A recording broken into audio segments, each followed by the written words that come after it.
এখন আমার তো ভাই নিজেকে না জাতীয় নেতা বানানোর কিছু নাই, মানুষকে চেনানোর কিছু নাই। মোটামুটি যা চেনে মানুষ আলহামদুলিল্লাহ যথেষ্ট। এই প্রোটোকলগুলো না আমরা বুঝি। ঢাকা বিশ্ববিদ্যালয় প্রশাসনের কাছ থেকে আসলে কোনো রকম পজিটিভ রেসপন্স পাই নাই। আরও আগেও ঠিক আছে, মানে ঢাকা বিশ্ববিদ্যালয় আসার আগেও ছোটোবেলা থেকেই ধরেন বিভিন্ন এনজিওর সাথে কাজ করেছি, বিভিন্ন সংস্থার সাথে কাজ করেছি, সামাজিক সংগঠনগুলোর সাথে কাজ করেছি।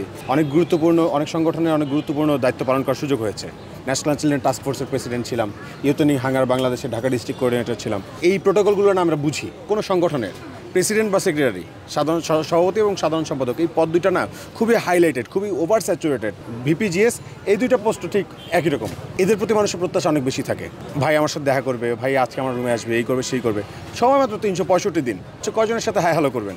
দেখবেন যে এই ভিপিজিএসের মানে হাই হ্যালো করতে করতে এদের দিন চলে যায়। এখন আমার তো ভাই নিজেকে না জাতীয় নেতা বানানোর কিছু নাই, মানুষকে চেনানোর কিছু নাই। মোটামুটি যা চেনে মানুষ আলহামদুলিল্লাহ যথেষ্ট। তো এখন আমার যেটা প্রবলেম, অ্যাজ এ ঢাকা বিশ্ববিদ্যালয়ের শিক্ষার্থী, কিছু মানে সংকট তো আমরা আগেও উত্থাপন করেছি, সমাধানের জন্য প্রস্তাব উত্থাপন করেছি, আন্দোলন করেছি, সংগ্রাম করেছি, কিন্তু ঢাকা বিশ্ববিদ্যালয় প্রশাসনের কাছ থেকে আসলে কোনো রকম পজিটিভ রেসপন্স পাই নাই। তো একটা ক্ষোভের জায়গা আছে। দেশে দেশে সবার সাথে দ্য নিউজ।